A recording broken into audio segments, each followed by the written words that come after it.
Ooh, I'm live. Action. All right, so first of all, I'm going to go over the problem. If you guys have one, is going to be the background here on your sky. The lower part near the horizon is going to be too dark for you. I'm going to show you guys how to fix that. First of all, you can do a rounded eraser. Rub that on your shirt to clean it. Or you can use a little piece of sandpaper or something like that. Or go into your mom's drawer up in the bathroom and use her fingernail file. And use her fingernail file to rub off all the gunk on the eraser. But don't tell her because she'll be upset. Okay. Now when you're erasing, so instead of like facing, you can't really tell by this document, so instead of facing like this, turn your body. This really does help a lot. So you're facing this direction. You're doing cirrus clouds. Now barely pick it up, nice and light. Like you're just kind of like tossing it. You shouldn't be able to see really the clouds you're putting in all the time. So it's like super loose. Very light. If you go down hard like this, or you make scratchy lines, those are hard to fix. So don't do those. Matter of fact, I don't know why I did that. Well, I guess you need to see what not to do as well. Alright, so I'm feathering that out just by barely picking up the bottom part of the eraser. Just the tip of it's on there. And then going across it like this. Small, and then by the time the cirrus comes up here, it's going to be a little more angled. By here, the cirrus is going to be about that angle.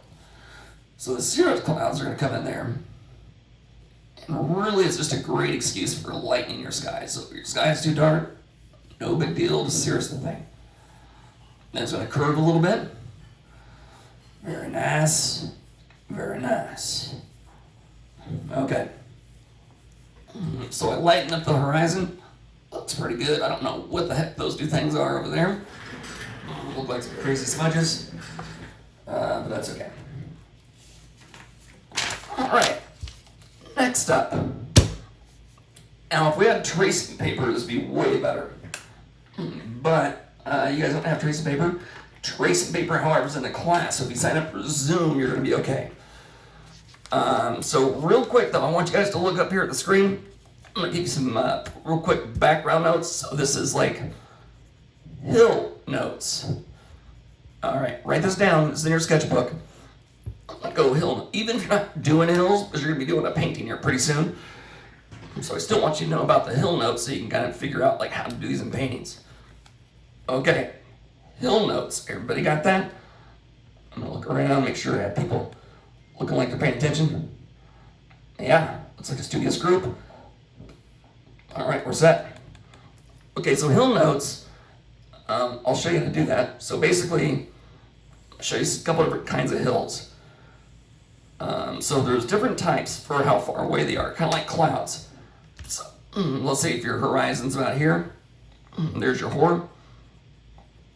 Then if you have like hills that are further off in the distance, there's going to be a lot more peaks. So back here you might have hills that come up, down, extra little hoopties, down, over, down, up, over, down. So you can tell this is far away because how many peaks? 1, 2, 3, 4, 5, 6, 7, 8. We'll call them 8 peaks. 8 peaks means it's a long ways away. That is all peaks. Okay, the next range of hills, these are more like foothills or something like that. So they'll come up here. They can even overlap a little bit because they're closer. Down, up a little bit, over, down. Smoother though. All right, so this is middle ground. So that is background. So if you get mountains that have like a lot of peaks on them, you gotta stuff those way in the back. This is middle ground. Mid ground. And foreground, if you have it really close, like down here, foreground might have just like one angle and maybe pick up just a little bit. So one peak. This is foreground. So it depends on how many hoopties you put in your hills. Will depend on how far away it looks. So if you want to go really far away to get distance, more peaks in your reference. Follow reference, of course, but more peaks. Down here, This will be like more foothills, like California. It's all on fire. I'll do a little fire here. Okay, so these things that are on fire, kind of middle ground. Then up here, you could draw like grass, flowers to show it's like, man, that is really close. One bump, one peak. This is like 2 to 3 peaks. And you guys are gonna be pretty solid. Okay. Now, I'm gonna show you guys how to actually make these things work out pretty well. You use scissors if you don't have an X-Acto knife. Most people don't. If you have tracing paper, you could actually draw out your mountain here. But if you don't have tracing paper, you won't be able to see it. So instead of drawing your hills out on that, you're gonna draw your hills right on the piece of paper. So you know this is a horizon, right here. I'll move that over so you can see a little better. There we go. And then I'll come in here with the hill. I'll do like kind of like a medium. And I'm following the reference. This is 8 arcane. Multiple peaks means it's further away. Okay, then next step. Take that bad boy right over here. Self-healing mat. You use scissors as well, obviously. And I'll cut out and I'll add extra bumps to it. In your notes, write down, don't simplify the shape too much. So watch this right here. I'm going straight. I'm gonna add an extra little hoopty right there. Bam. Shapow. Over here, same thing. Yabow. Down here, we'll add an extra little bump right there. Shabam. Come down a little bit. Over and out. Okay. There are my hills. Now these are the background hills. The background hills don't have a lot of contrast to them. But to make them stand out, like I said, you need to make sure that you have a really light horizon. So then I'll take the tissue paper and then I'll dip that in the powder graphite and I'll come over here, rub a lot of it off. Hope you can't see that. Rub a lot of it off. Then I won't even erase this part. So when you're doing mountains, you don't need to erase the sky because it's pretty light. And your ground or your mountain hill thing is going to be a little bit darker. So you're set with that. I'll dip it more in a powder graphite here. Then as I come down, I'll just kind of fade it. And I have a lot of fingerprints in there. I'm not taking good care of my paper. So then you have that. When you take it away, like a nice little hill action for phase number 1 of that. So like everything else, we're gonna come in there, we're gonna erase out the highlights and add shadows after we get the powder graphite on there. And when you put the powder graphite on, try to get it so it's like following the contour of the hill. And once again, it's going fast, but we have recorded. You'll be able to rewatch it. We got stuff to do. You know what I'm saying? Okay. And bam, so I got some darker ones over there. And so it's not really smooth. Okay, so then, like this texture here is pretty good. I'll go back in this thing. I'll even add a little more texture. Going up to the hill. Smash that around a little bit. Get some texture. By the way, don't do that technique in the sky, so it won't be a pretty sight. Okay. Now I got my hill going. Next thing to do is to follow in the reference and then adding in the highlights. So the highlights here, let me erase out the eraser, and then following the contours of it, it's kind of like the clouds really, or technically it's kind of like hair. Erase out the highlights, add the shadows. All right, so right now I'm kind of like adding in some of the highlights using like smooth technique. Blending it out, fading it. So you can kind of see how we're going to be able to finish. You know, because a lot of this, once we get the powder graphite, it goes kind of lickety split. All right, so I'll add some more hills over here. Now, what you don't want to do when you're doing hills is to only have like a highlight here and then a shadow. Like right here, it's kind of simple. All I'm going to do now is add another little bump, like right there, similar to the cloud technique that you saw yesterday with the dark storm cloud. Then I'll fade this out. And the cool part about art is once you learn how to do this, painting is going to be a lot easier too. Okay, so then this, over here, do the same thing. Little highlight, scumble, very dirty eraser, still dirty, scumble that, map out the edges, and you want it pretty round, otherwise you're going to get lines in it. I need a new eraser. That one is dirty. Okay, so this is brand new, so it's going to be a little bit on the sharp side, so I gotta be, no, it's too sharp. All right, rounded that off,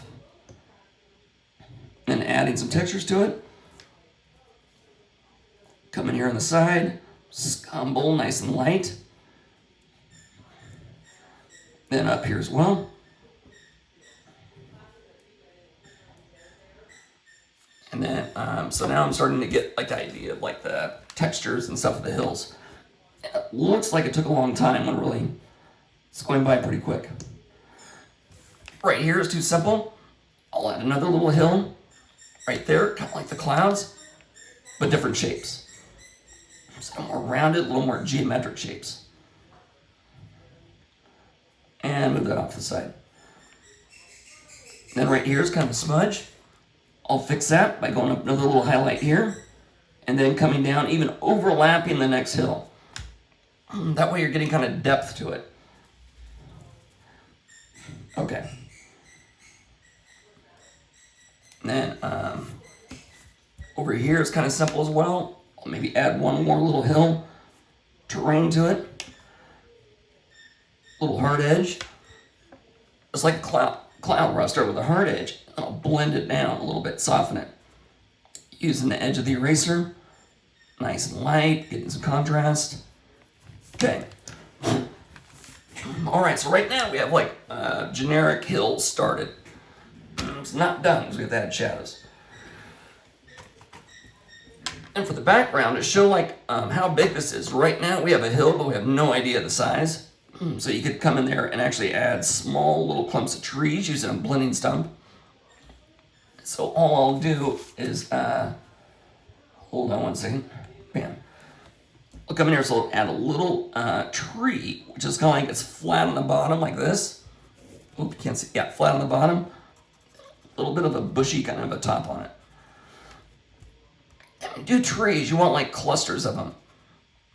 I don't want to get into details once again because it's not health science class.